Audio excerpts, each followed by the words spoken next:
KBS 한민족 방송을 사랑해 주시는 동포 여러분, 안녕하셨습니까? 보고 싶은 얼굴, 그리운 목소리, 이소연입니다. 오늘 11월 11일입니다. 무슨 날로 기억을 하시나요? 아마 대부분이 친구나 연인들끼리 막대 과자를 주고받는 빼빼로데이, 이렇게들 알고 계실 겁니다. 그런데 11월 11일은 농업인의 날이면서요, 가래떡데이라고 합니다. 농업의 중요성을 되새기기 위해서 농업인의 날로 정했고요. 우리나라의 주식인 쌀을 활용해서 만든 가래떡을 나눠 먹는 가래떡데이를 만든 겁니다. 훨씬 더 정겹고 아주 구수하죠. 가래떡데이. 몸과 마음까지도 건강해지는 것 같습니다. 저도 이제부터는 11월 11일 가래떡을 선물하고 싶어지네요. 자, 오늘 보고 싶은 얼굴, 그리운 목소리 첫 곡 베이로입니다. 신토부리.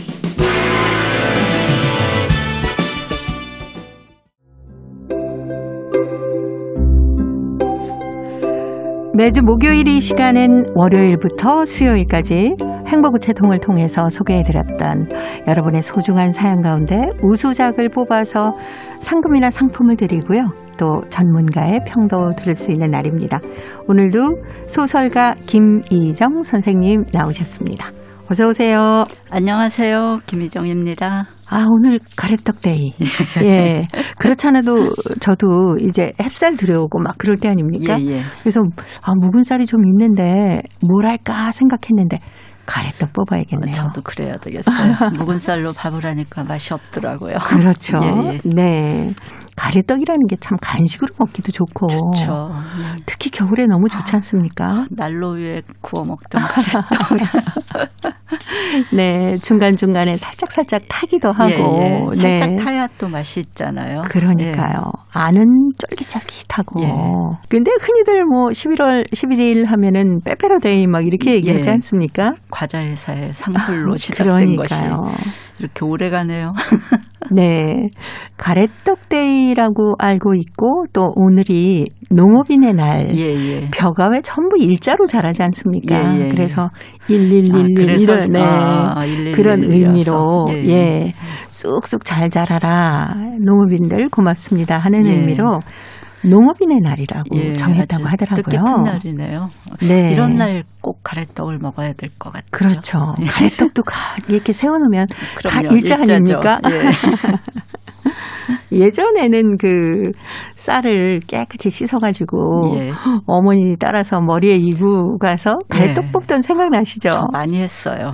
그렇죠. 그리고 또 엄마가 바쁘시니까 저보고 거기 줄 서 있는데 서 있으라고. 그래서 늘 거기 서 있으면서 뭔가 이렇게 조금씩 줄어드는 줄에 가까이 오면 좀 마음이 조말조말해지더라고요. 그렇죠. 자네가 다 돼가는구나 하면서. 네. 그리고 또 동네 아주머니들이 전부 나와 계시니까 동네 얘기도 듣고 그럼요. 참 정겨웠던 시간이었어요. 그렇죠. 요새는 진짜 떡방앗간이라는 데가 없어져가지고 거의 없죠. 그냥 떡을 사기만 하지 직접 만드는 경우는 참 드문 것 같습니다. 네. 근데 다행히도 저희 아파트 상가 지하에 그 떡방앗간이 아직도 남아있어요. 그래서 가끔 가면은 그 아주머니께서 가래떡을 길게 뽑아서 이렇게 약간 굳히느라고 쭉쭉 늘려서 놓거든요. 그러면 꼭 사오게 되더라니까요. 저희 동네 떡방도 사실은 저는 몰랐어요. 그냥 떡을 파는 곳인 줄 알았더니 안쪽으로 보니까 이 방앗간이 있더라고요. 그래서 다음에 저기 와서 찌어야 되겠구나 싶더라고요. 네, 이 가래떡데이 농업인의 날을 계기로 많은 분들이 좀 우리 농산물 많이 사용하셨으면 하는 바람도 듭니다. 그럼요. 우리 농산물이 정말 맛있고 그렇죠. 이 뭔가 이렇게 한반도에 그 감로 기운이 더 있어서 더 농산물이 맛있다는 얘기를 뭐 오래전에 들은 적이 있는데요. 정말 이렇게 비교를 하면 우리께 너무 맛있잖아요. 네, 맛도 있고 싱싱하고 또 제철 걸 먹으면 얼마나 좋습니까? 정말 요즘은 제철 과일 제철 음식을 찾아 먹게 되더라고요. 젊었을 때 모르잖아요. 그냥 네. 뭐 어떤 게 뭐 이 철에는 아는지도 잘 모르고 하는데 과일도 그렇고 농수산물도 그렇고 제철 게 정말 맛있어요. 네. 동파로원께서는 어떻게 어떤 계절에 어떤 걸 드시는지 저희하고는 조금씩 다른 게 있을 것 같아요. 예. 네. 그런 사연도 좀 저희에게 보내주시면, 네. 음식 만드는 방법도 좀 보내주시고 하면. 음식에 관한 글들이 자주 오잖아요. 네. 그럴 때 뭔가 좀 정확한 레시피나 아니면 그 음식의 어떤 맛과 향과 형태 뭐 이런 것들 만드는 법 이런 것들도 좀 자세히 알려주시면 저희가 비교해서 볼 수도 있고 또 뭐 독특한 뭐 면들을 좀 알 수 있을 것 같아요. 그래서 네. 글로도 그렇게 자세히 써주시면 좋겠습니다. 네. 그럼 저희는 또 요리 하나 배우는 거고. 그렇죠. 자, 이제 행복우체 통해서 이번 주에는 또 어떤 분이 상을 받게 되실까요? 먼저 월요일에 중국 길림성 대련시 최준봉 씨, 늦가을, 중국 길림성 장춘시 김향미 학생의 엄마의 사랑 방송이 되겠습니다. 화요일에는 중국 길림성 화룡시 박병선 씨, 늘 떠난다던 아내, 중국 길림성 연길시 리미 씨, 평범하지만 평범하지 않은 우리말 방송이 되었습니다. 수요일에는 경기도 안산시 상록구의 한예부개니 씨의 나는 누구인가, 중국 길림성 훈춘시 최화순 씨, 내가 공부한 이유 방송이 되었습니다. 자, 이 가운데 우수작 3편을 김희정 선생님께서 발표해 주십니다. 예, 이번 주 우수작 3편은요. 중국 요녕성 대련시 최준봉 씨의 늦가을, 중국 길림성 화룡시 박병선 씨 늘 떠난다던 아내, 마지막으로 경기도 안산시 상록구의 한예부개니 씨의 나는 누구인가입니다. 축하드립니다. 네, 축하드립니다. 중국 요녕성 대련시 최준봉 씨의 늦가을, 중국 길림성 화룡시 박병선 씨, 늘 떠난다던 아내, 경기도 안산시 상록구 한예부개니 씨의 나는 누구인가, 이렇게 3편이 우수작으로 선정이 됐습니다. 먼저 중국 요녕성 대련시 최준봉 씨의 늦가을, 성우 유일선 씨의 목소리로 들어보겠습니다. 쌀쌀한 바람이 불어오는 늦가을, 하늘 맑은 어느 날이었다. 나는 배낭을 둘러매고 산을 올랐다. 산을 등에 지고 사는 사람이 산에 오른다고 하니 이상하게 생각하는 사람들도 있을지 모르겠지만 산속에서도 오를 만한 산이 있었다. 그래서 사람들은 첩첩산이라고 하지 않던가. 가을은 1년 4계절에서 풍성한 열매와 기쁨으로 넘쳐나 시끌벅적한 계절이다. 날씨가 청량한 가을에 사냐는 아름답고 사람을 감동시킨다. 빨갛게 익은 산딸기, 주렁주렁 달린 산포도, 그리고 달에 꽁꽁 여문 보리깸, 하늘을 찌르는 듯한 잣나무에 달려있는 잣송치들. 모든 숲과 나무들은 여름의 경쟁 속에서 자신의 정력을 가득 채우고 그 아름다운 가지를 자유자재로 뻗쳐나가면서 맺은 모든 금빛 잎과 황금 열매들로 선들선들한 가을바람에 가을의 부자를 자랑한다. 내가 산에 오를 때는 수확이 끝난 늦가을이라 주렁진 열매는 볼 수 없고 나무들은 옹기종기 겨울차비를 하고 있었다. 이것은 가을도 막 가는 늦가을에서만 볼 수 있는 자연현상이다. 내가 몸뚱이만 남긴 벌거숭이 나무 숲속으로 거닐고 있노라니 이상하게 포근하고도 따뜻하게 나무들의 체온이 나에게 다가섰다. 나무들도 시원하고 거뿐하여 보였다. 이따금 새들과 까치들이 실없이 날아와 쉬었다 간다. 그런데 잎과 열매를 달고 있는 나무 숲속을 걸을 때는 그런 것을 느낄 수 없었는데 빈 가지로 서 있는 나무들에서 도리어 내가 따뜻함을 감촉할 수 있었다. 이 신비로움에서 내 어찌 평생을 자식을 위해 바쳐오신 부모들과 선조들의 고귀한 품성을 연상하지 않을 수 있단 말인가. 가을의 햇빛은 마치도 피아노 음색처럼 이 수확한 산과 벌판에 쏟아지고 젓갈색 대지는 마치도 갓난 아이를 낳은 어머니처럼 맑은 하늘 아래 행복하게 누워있는 유원한 몸짓이었다. 인생의 막가을. 어머니들은 자신의 젊은 시절을 모든 정력을 이 세상을 위해 바치고 머리카락의 색소마저 다 소모하는 그 머리의 은실은 인간 세상에서 가장 소중히 여겨야 할 것이 아니겠는가. 아름다운 가을. 여기에 황금산과 맑은 물이 있고 어머니의 사랑과 평화가 담뿍한데 내가 어찌 뜨거운 마음으로 아름다운 가을을 노래하지 않을 수 있으며 막 가는 늦가을을 찬미하지 않을 수 있겠는가. 중국 윤영성 대련시에서 최준봉 씨가 보내오셨던 늦가을이었습니다. 가을 예찬. 가을 예찬, 딱 가을 예찬이라는 제목에 네. 어울리는 글이었습니다. 예. 지금쯤 늦가을일까요? 초겨울일까요? 동포 여러분 살고 계신 곳은 윤영성은 이제 예. 겨울로 접어들 것 그렇죠. 같죠? 예. 네.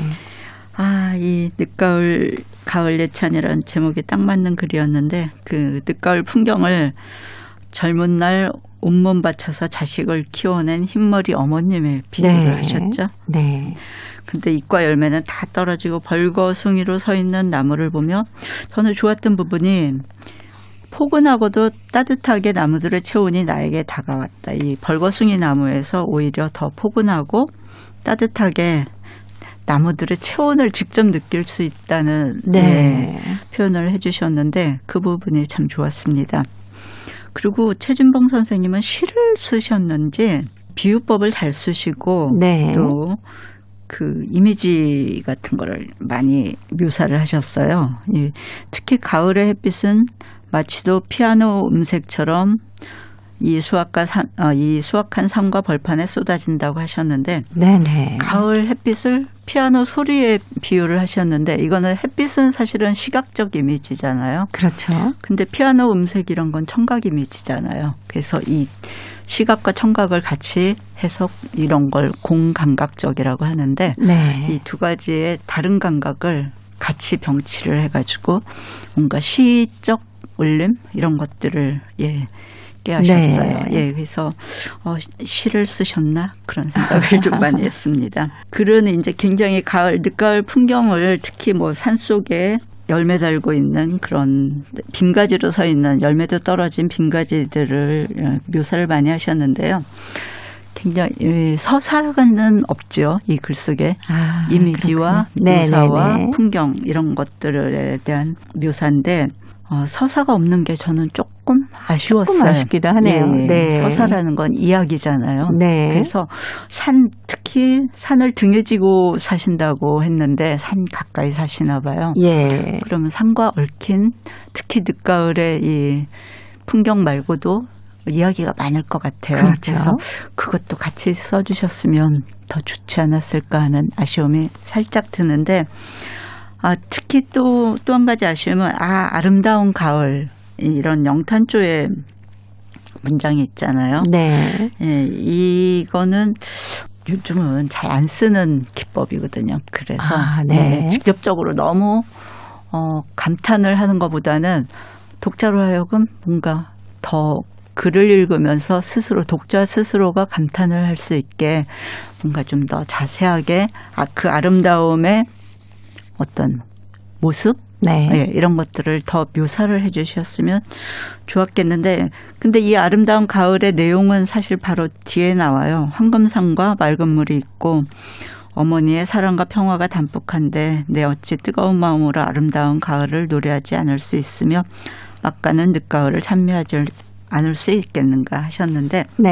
아름다움의 감탄사도 좋지만 그 감탄을 하게 하는 어떤 정경을 글로 더 표현해 주셨으면 좀 더 독자들까지 감탄사를 내뱉으면서 가을 예찬을 할 수 있지 않았을까. 예, 그런 생각이 들었습니다. 네.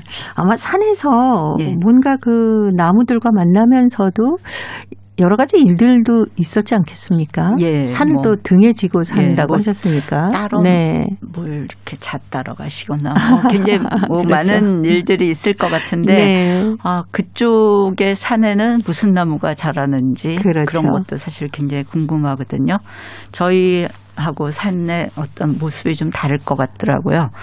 그래서 그런 것도 저희에게 좀 소개를 해 주시면 다음번에는 산 속에 어떤 나무나 동물이나 그렇죠.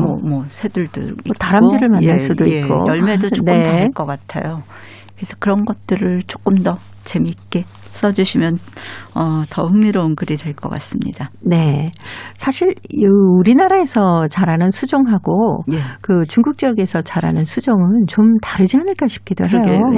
위도 차이가 많이 나니까 아무래도 살 수 있는 식물들의 생태계가 좀 다를 것 같습니다. 네, 그런 것도 조금 소개해 주시면 저희가 함께 산을 오르는 듯한 느낌을 받았을 것 같습니다. 다른 분들도 그런 것들에 조금 동포분들은 거기 늘 사시는 일상이니까 사실은 그렇죠. 그런 사물들이 익숙하잖아요. 그래서 새롭게 보이지 않으실 텐데 저희에게는 굉장히 새로운 것들이 많을 것 같습니다. 그쪽 동포 여러분들이 사시는 곳엔.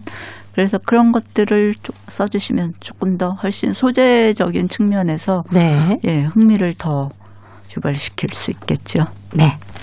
자, 이제 두 번째 상을 받으신 중국 길림성 화령시 박병선 씨. 늘 떠난다던 아내. 성우 송기원, 천송이 씨의 목소리입니다.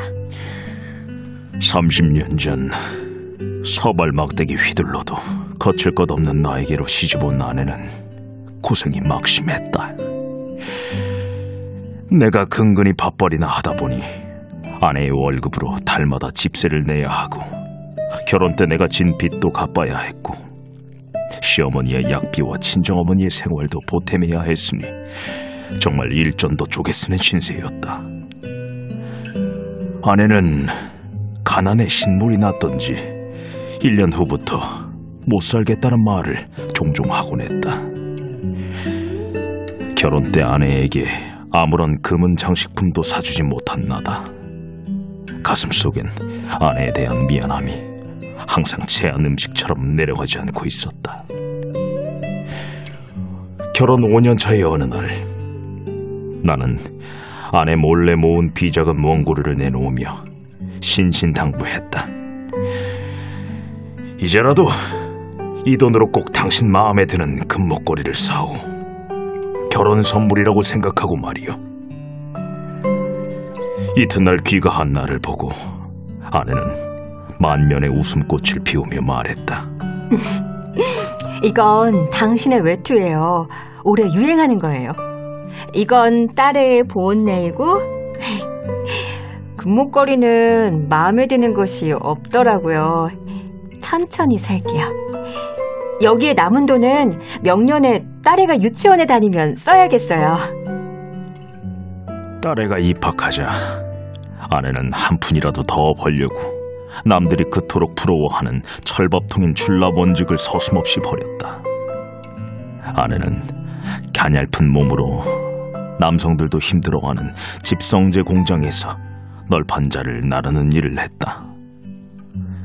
저녁 밥술을 놓기 바쁘게 또 조각칼을 들고 기계로 찍어낸 반제품을 조각하는 부업을 서너 시간씩 했다. 손바닥과 손가락에 물집이 생기고 나중에는 장알이 박혀 여자손 같지 않았다. 뿐만 아니라 딸애의 중국어 공부도 가르쳐야 했다. 10년 전에 한국에 나간 아내는 공휴일을 내놓고는 하루도 빠질세라 부지런히 일했다. 어찌도 열심히 일했는지 손가락 마디마다 뼈가 불룩하게 삐어져 나왔다. 언영부터 못 살겠다던 아내가 결혼한 지 30년이 되는 오늘날까지 이렇게 가족을 위하여 촛불처럼 몸과 마음을 불사르고 있다. 이 무능한 남편을 만나 정말 고생이 많소. 미안하오. 다음 생애에서라도 당신의 은혜를 꼭 갚겠소. 그런 말 하지 말아요. 우린 가족이잖아요. 가족을 아끼고 사랑하는 아내의 바다보다 넓은 흉금에 무엇으로 보답할까? 다만 살아있는 날까지 아낌없이 사랑을 하리라. 중국 길림성 활용시 박병선 씨의 늘 떠난다던 아내였습니다. 결혼하신 지 이제 30년 되셨나요? 예. 네. 서발 막대기 휘둘러도 거칠 것 없는 나에게로 시집온 아내. 여기서부터 예. 다만 살아있는 날까지 아낌없는 사랑을 하리라까지 쭉 들으면서 잔잔한 미소도 떠올려지고요. 또 콧등도 시큰해지기도 저도 하고. 읽다가 시큰해졌었는데요. 그런 글이었습니다. 예. 글을 굉장히 잘 쓰시는 분이신 것 같아요. 박병선 선생님. 사실은 아내 이야기를 너무 재밌게 쓰셨어요. 무엇보다. 어쩌면은 굉장히 좀 슬프기도 하고, 또 감동적이기도 한데, 저는 가장 좋았던 거는 이 아내의 캐릭터가 너무나 생생하게 살아있어서 참 좋았습니다. 이 글을 읽다 보니까 현진건의 빈처라는 소설이 있잖아요. 그게 너무 생각이 나서 이따가 그 글쓰기 시간에 소개를 해드릴 텐데 저는 현진건의 빈처보다 이게 더 재미있었어요. 왜냐하면 현진건의 빈처는 그 아내의 캐릭터가 굉장히 순하고 좀 온순하고 조용한 조용하고 이런 캐릭터인데 여기 박 선생님의 그 아내분은 좀 더 훨씬 현대적이고 뭔가 좀 적극적이기도 하고요. 적극적인 분이시고 당당하기도 하고 그런 분이어서 그 캐릭터를 아주 잘 살려서 써주셨어요. 그래서 그리고 처음부터 이 방송에는 안 나갔지만 아내가 처음부터 못 살겠다. 1년 지나서부터 너무 가난한 집에 시집을 와서 못 살겠다는 말을 종종 하는데 그게 처음에는 애만 있다면 인생 그만뒀을 텐데 언영 그만뒀을 텐데 그다음에는 애를 낳으니까 또 아빠가 있어야 되지 않나. 이렇게 하나씩 이유를 대가면서 결국은 사실은 알고 보면 굉장히 현모양처인데 처음부터 이렇게 뭔가 이 캐릭터를 아주 재밌게 묘사를 하셨어요. 그래서 그 마지막이 아니라 나중에 이제 남편분이 비자금 원고료를 모아서 금부치를 사라고 금목걸이를 사라고 했는데 또 그걸 안 사셨잖아요.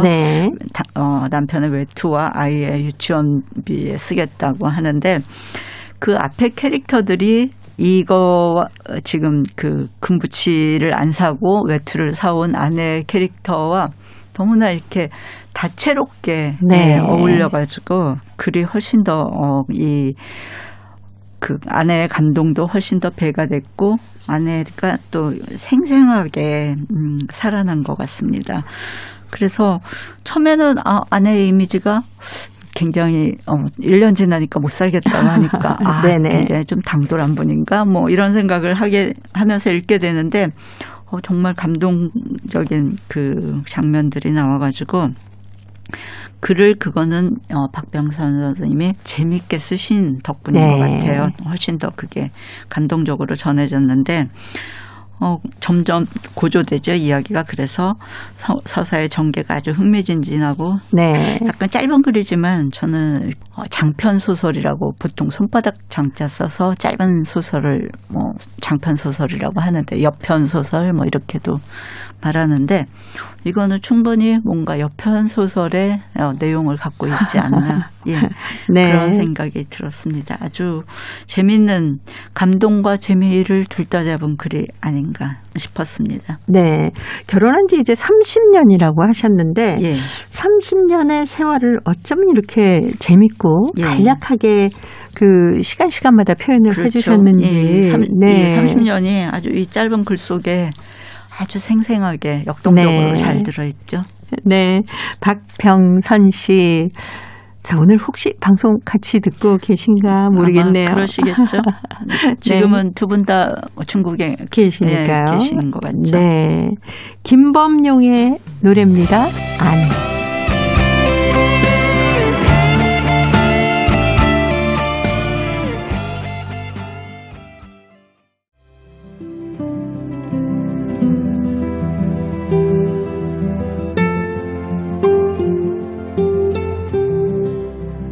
동포 여러분의 따뜻한 사연으로 아름다운 추억을 만들어 드립니다.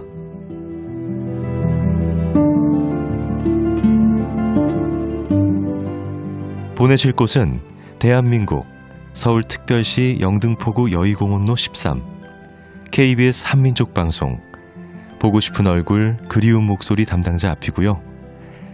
인터넷 주소도 알려드립니다. KBS 홈페이지 www.kbs.co.kr에 접속하신 다음 라디오, 한민족방송, 보고 싶은 얼굴 그리운 목소리를 순서대로 클릭하신 다음 청취자 참여 코너에 글을 남기시면 됩니다.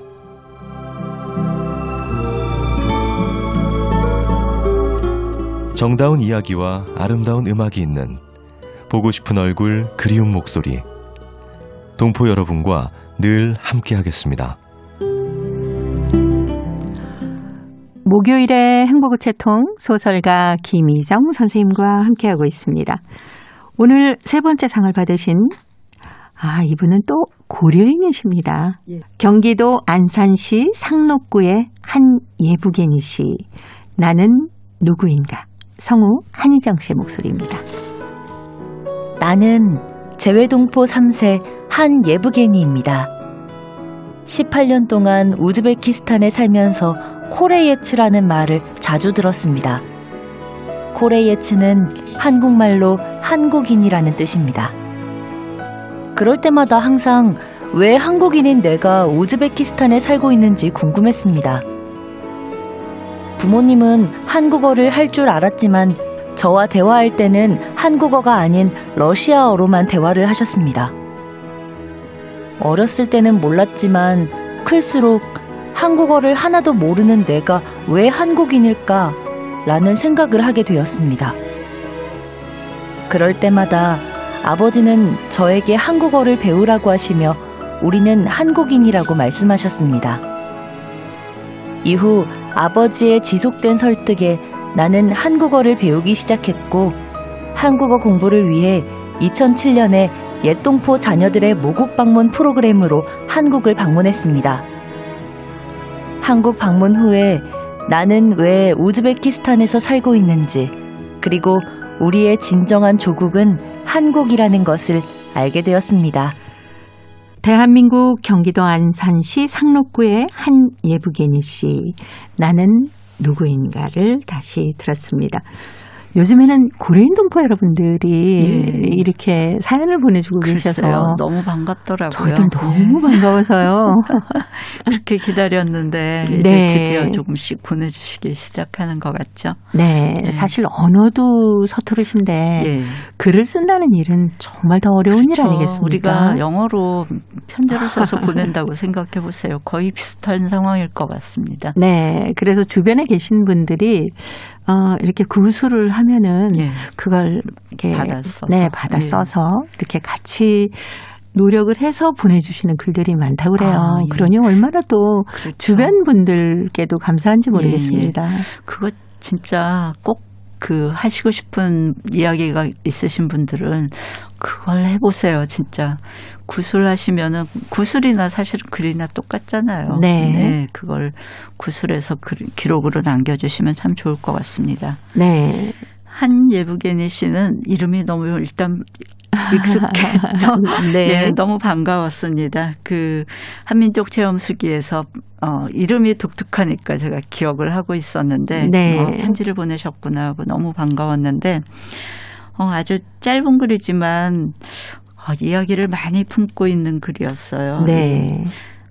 가까운 한민족이라는 제목은 나는 누구인가. 예, 정말 이 고려인들 물론 중국 동포분들도 그렇지만은 특히 고려인 사할린 동포분들의 이 자기 정체성에 대한 질문 이런 것들은 굉장히 이렇게 가슴이 아파요. 그렇죠. 들으면. 네. 그냥 단순히 어떤 이민자로서 묻는 그런 질문이 아니라 그 나는 누구인가 안에 포함되고 있는 너무나 많은 역사적 사실들과 그 시간들과 또 그 박해받았던 그 네. 고난의 역사들 이런 것들을 생각하면은 그 나는 누구인가 묻는 질문 자체에서 이미 가슴이 뭉클해지더라고요.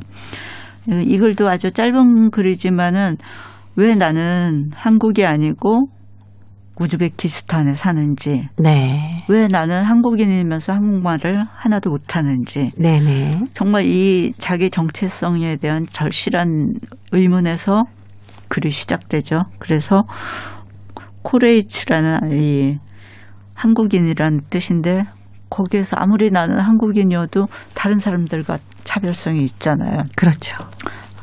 모양도 다르고, 네. 언어도 다르고, 생활 네. 습관도 다르고, 언어도 나는 한국인이라는데 한국말은 하나도 못하는 네. 이 절실한 자기의 어떤 정체성의 질문에서 글이 시작돼서 특히 그 스탈린 시대에 고려인들이 러시아 쪽에 살던 분들이 다 강제 이주를 당했잖아요. 연해주에서 중앙아시아 지역으로 연해주에서 강제 이주를 당하죠. 그 당시 중앙아시아들 네. 그러면서 이 중앙아시아들이 또 소련에 포함돼 있었기 때문에 소연방에 포함돼 있었기 때문에 소련 체제에 있다가 지금은 또 독립하니까 또 독립한 대로 또 굉장히 더 혼란을 겪으시고 이런 이야기들이 저도 어렴풋이 알던 이야기들이 이 방송을 하면서 조금 더 자세히 알게 되고 또 특히 한민족 체험수기에 동포분들이 보내주시는 글을 통해서 굉장히 많이 알게 됐어요. 그 안다는 사실이 그냥 단순히 어떤 역사적 사실들이 아니라 그 안에서 개인들이 겪은 어떤 고통과 고난 이런 것들이 이야기가 기록으로 전해지니까 훨씬 더 그 역사적 사실들이 절실하게 다가오더라고요. 그래서 고려인들이 보내주시는 글들이 훨씬 굉장히 이번에 특히 한민족 체험수기에서 대상도 사할린 동포가 받으셨잖아요. 예, 사할린 동포가 받으셨는데 이 사할린과 고려인 저희 중앙아시아 쪽 그 동포분들의 글이 굉장히 작년에 비해서 좋아졌고 수도 많아졌고 그냥 단순히 응모작이 많아진 게 아니라 글을 굉장히 잘 쓰시더라고요. 네. 특히 그 3세들이 한국에 와서 학교를 다니거나 언어를 배워서 돌아가는 분들이 이제 막 한국어를 아주 잘 쓰시면서 그러면서 또 그들의 조상들의 이야기를 쓰시니까 글이 굉장히 좋더라고요. 그래서 저는 깜짝 놀랐어요. 심사하면서 너무 그리고 마음이 절실하게 다가오는 글들이 많았습니다. 그래서 앞으로도 그 체험수기뿐만 아니라 보고 싶은 그리운 얼굴에도 편지를 많이 보내주시면 참 좋겠다는 생각이 들었습니다. 한 예부게니 씨의 가까운 나는 누구인가도 이런 사연들이 다 포함되어 있는 글이어서 짧은 글이지만 아주 마음을 울리는 특히 나는 누구인가, 나는 왜 한국말을 못하는가, 나는 왜 우즈베키스탄에 사는가 이런 질문들이 굉장히 마음 아프게 다가왔습니다. 이제 한국말을 많이 배웠으니까 더 많은 조부모, 부모 세대의 이야기를 기록으로 남겨주셨으면 정말 좋겠습니다. 네. 그리고 제가 하나 말씀드리고 싶은 건 한 예부게니 씨가 보내주신 나는 누구인가라는 그 원본은 나는 재외동포 3세 한 예부게니입니다가 그냥 한 줄로 써 있어요. 띄어쓰기가 하나도 안 된 모든 문장의 띄어쓰기가 지금 안 돼 있습니다만 제가 다 띄어서 봤어요. 저도. 그래도 이 안에 들어있는 모든 것을 저희는 함께 느낄 수 있지 않습니까? 그럼요. 오히려 띄어쓰기가 안 돼서 더 네. 사실은 마음이 아프죠. 예. 그렇죠. 예. 이게 지금 이 최선이잖아요. 한예미 네. 씨가 쓸 수 있는 한글의 최선인데 그간에 그래도 이렇게 문장으로 표현할 수 있게 네. 되는 시간들을 다 띄어쓰기가 안 된 문장에서 오히려 더 절실하게 느낄 수 있었어요. 네. 특히 또 고국을 방문할 수 있는 기회가 있어서 옛 동포 자녀들의 모국 방문 프로그램으로 한국을 방문했다가 예. 왜 우리가 우즈베키스탄에 살게 됐는지 그리고 우리의 진정한 조국은 어디인지 이런 것을 배울 수 있었다라고 하신 얘기 속에서도 우리 지금 고려인 동포들 많이 와 계시지 않습니까? 예, 예. 한국에. 물론 일자리 때문에 와 계신 분들이 많습니다만 예. 정말 따뜻이 손을 잡아드려야겠다라는 생각 많이들 하셨을 그럼요. 것 같아요. 예.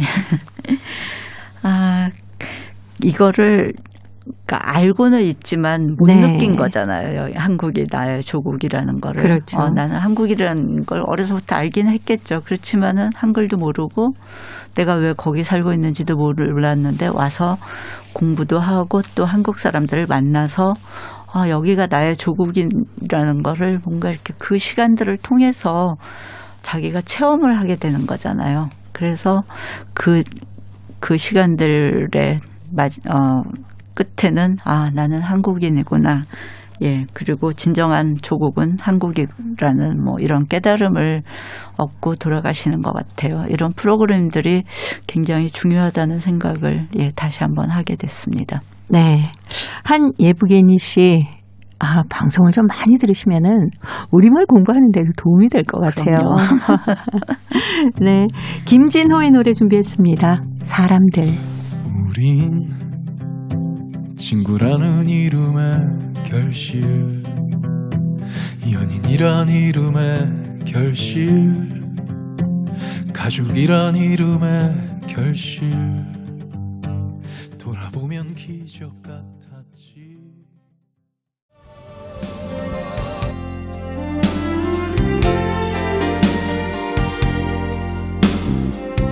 KBS 한민족 방송은 7천만 온결어의 꿈을 담습니다. 지구촌 곳곳으로 뻗어나간 한민족의 중심 채널 KBS 한민족 방송은 더 나은 미래를 위한 초석이 되고자 합니다. 여기는 대한민국 서울에서 보내드리는 KBS 한민족 방송입니다. KBS 한민족 방송 보고 싶은 얼굴 그리운 목소리 함께하고 계십니다. 자, 오늘 목요일입니다. 동포 여러분께서 기다리고 계신 김희정의 글쓰기 교실인데요. 사실 글을 쓰다 보면은 저도 그렇습니다만은 어떻게 하면 좀 좋은 글을 쓸 수 있을까 이런 어떤 막연한 생각을 하게 되는데 김희정의 글쓰기 교실을 통해서 진짜 하나하나씩 배워가고 있는 것 같아요. 뭔가 좀 도움이 되는 시간이면 좋겠는데 항상 불안합니다. 네. 제가 혹시 도움이 되고는 있는 건지. 네. 동포 여러분께서도 이럴 때는 어떻게 하면 좋을까요? 하고 궁금한 점이 있으실 것 같아요. 저희 홈페이지에 남겨주시면 이 시간에 여러분의 궁금증도 풀어드리도록 하겠습니다. 글 쓰시다 질문을 보내주시면은 제가 아는 한 성심성의껏 대답해드리겠습니다. 네. 자, 오늘은 어떤 공부를 할까요?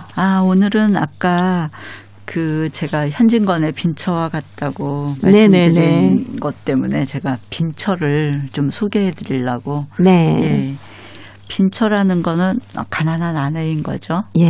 빈처라는 작품이 굉장히 유명하잖아요. 교과서에서도 많이 소개되고 했는데 박병선 선생님의 늘 떠난다던 아내 그 이야기와 좀 비교해서 들어보시면은 좋을 것 같아서 현진건의 빈처를 소개해 드리려고 합니다. 현진건의 빈처는 1921년 개벽이라는 잡지에 발표된 단편소설인데요.